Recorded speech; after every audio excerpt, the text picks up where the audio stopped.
On this episode of Delivering Marketing Joy, I talk with Lomit Patel. He's got a new book called Lean AI, and it's about how you can help startups create growth.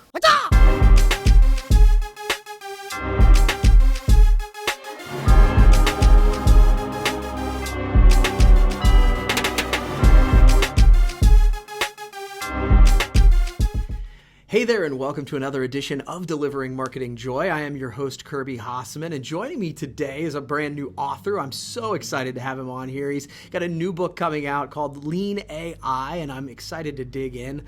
Lomit Patel, thanks for joining me, man. Thanks for having me, Kirby. Excited to be here. Absolutely. I want to jump right in. So you've got this new book coming out. So do me a favor, tell me a little bit about your background, and then dig into the new book, Lean AI. Sure. So just to tell you quickly about my background, I'm currently the Vice President of Growth at MView, which is the world's largest avatar-based social networking app. And prior to MView, I've pretty much headed up growth for over 20 years at a number of different startups in Silicon Valley, primarily joining companies pretty early stage, so generally coming in as a first head of growth, and several of them have ended up going on to becoming pretty successful. But all of my background is all around helping startups to figure out how we're going to acquire customers and how we're going to make money. That's a good yep. person to have on the team. Yep. Absolutely. So tell me about the new book.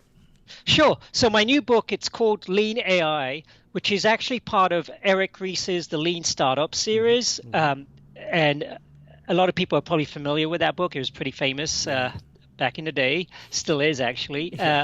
And my book primarily takes the same sort of methodology that Lean Startup was all about: test, learn, and iterate. But the idea is, how do you do that and apply it to a growth team? Because ultimately, there's a lot of companies now, especially a lot of these startups in Silicon Valley, have all started to introduce the concept of a growth team, a team that is dedicated to really focusing on how we're going to acquire customers and how we're going to be able to figure out how to make money and able to do that better, faster, and smarter. And so my book really focuses on not only my experience, but just talks about generally about all the innovative startups that are really leveraging growth. And the key to that really now comes down to leveraging AI and automation, because there's so much data that's out there. And so, data is really the key, but unless you can really unlock the value on that data quickly and really figure out the insights, it doesn't become meaningful until you can do that. And so, a lot of companies now, especially here in Silicon Valley, are really leveraging AI and machine learning to really unlock that value in real time, to be able to take those insights to help the business scale and grow as fast as possible. Yeah, that sounds super cool. I can't wait to dig into it. But real quickly, just for layman's terms, when you talk about AI and automation, for somebody who maybe they're a startup and they just want to learn what you're talking about, what do you mean by automation? So automation is primarily if you look at tasks and processes that people sort of do on different growth marketing teams. Primarily, it's all around sort of managing campaigns, allocating budgets, setting up creatives, and there's a lot of like rudimentary tasks. And so the idea now is to try and automate as much of those processes as possible, so that so that doesn't become the bottleneck in terms of going and doing the execution on the different campaigns. Yeah, that makes total sense. It's something we have certainly played with, and I think that not only does it make sure, that it doesn't become the bottleneck, but it also makes sure that the messaging is consistent. Like, not everybody's sending out a different random thing on a different random day. That it makes sure that the marketing team and the growth team, as you say, knows what's going out into the universe, and it's on purpose, right? Definitely, and then just to add to that, now it's, as the biggest challenge for any any company out there is just getting user attention, right? Because everybody is bombarded with so many different things, and so one of the ways to kind of break through the clutter is really to get better at personalization. And so that's one use case where if you have AI, and you can leverage that data to really figure out what's the right message at the right time to target the user with, and with automation you can fire that off exactly in real time. That's so cool. That's cool. So for those people who are trying to do this, maybe they know what you're talking about. What are some mistakes, common mistakes you see when people are trying to adopt? Sure. Generally, I would probably list 3. Okay. The first clearly is aggregating all your data into one place, because a lot of customer data in different companies sort of live in different silos. And it's really important to try and get all of that data aggregated into one place. So, and ideally in the cloud, so that so that your AI can get real-time data to really be able to take actionable insights and on that. That's one part. It's easier said than done. The second part is I mean, a lot of people talk about AI, but they generally get hung up on like what's the ideal use case on how they're going to use it in the business, and the mistake is when you try to set really lofty goals. My recommendation is always to sort of focus on low-hanging fruit use cases where the company can see immediate value. And so an example of that when it comes to growth marketing is a big part of our responsibility is to spend our budget as efficiently as possible for the business, and it's tied to hitting certain key metrics like a return on investment or a cost to acquire a new payer. And so, our focus is to really use AI to help us to get better, faster, and smarter in terms of how we manage our budget. And clearly, building an AI solution for that will not only provide value immediately, but it will continue to provide value in years to come. So it's an easier business case to make. And then the third mistake is, for companies that try to sort of lead AI by getting somebody maybe like in middle management to sort of head this sort of task.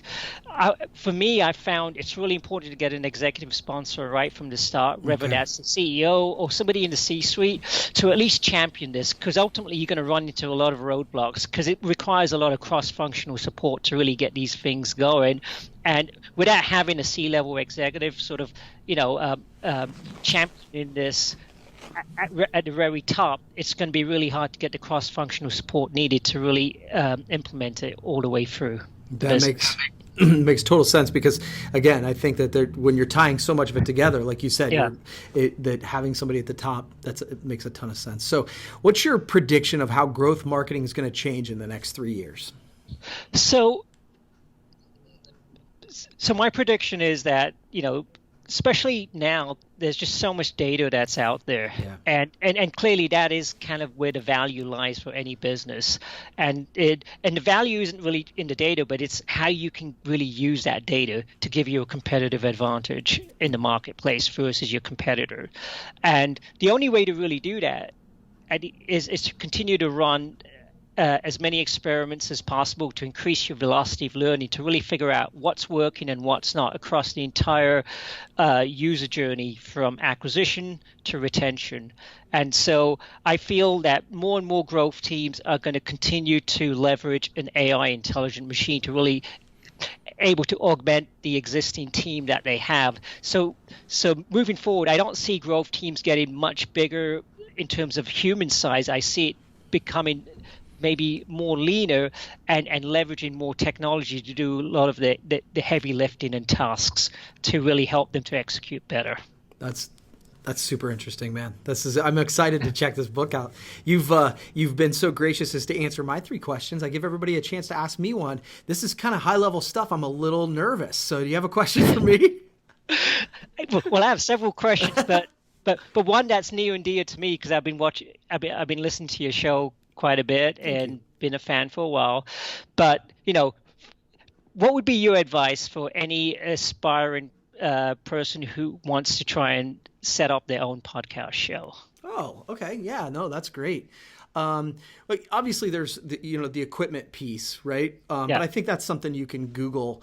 For me, it's about trying to figure out the audience you want to reach and sort of the way you want to go about it. So like one podcast that we do is me and my buddy Bill Petrie.